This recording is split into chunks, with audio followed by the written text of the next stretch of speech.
High guys welcome back to my channel. म वीरेन्द्र थारू। आजको यस भिडियोमा हामीले यो सर्भिस वाल कसरी प्रयोग गर्ने भन्ने कुरा बुझाउँछु। पहिला सुरु चाहिँ यसलाई चाहिँ यो ढक्कनलाई चाहिँ यसरी खोल्ने हैन।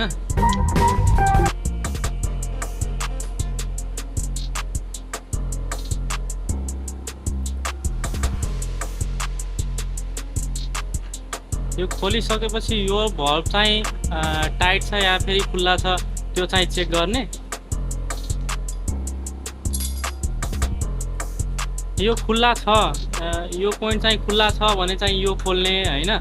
यो जस्तै यो टाइट भएको बेला यो खोलिदिनु भयो भने चाहिँ यताबाट ग्यास निस्किन्छ, अथवा तपाईले प्रेसर होल्ड गर्नु भएको छ भने प्रेसर निस्किन्छ। म तपाईलाई देखाउँछु।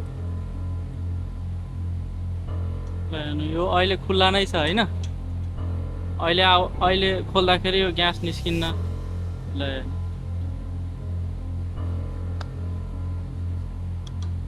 म तपाईलाई यसो टाइट गरेर देखाउँछु। टाइट गर्दा यहाँ निस्किन्छ है ग्यास।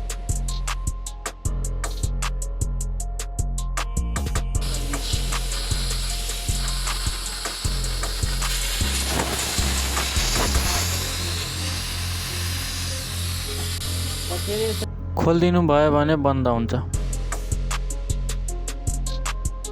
हामीले यो गेज मिटर लगाउँछौँ।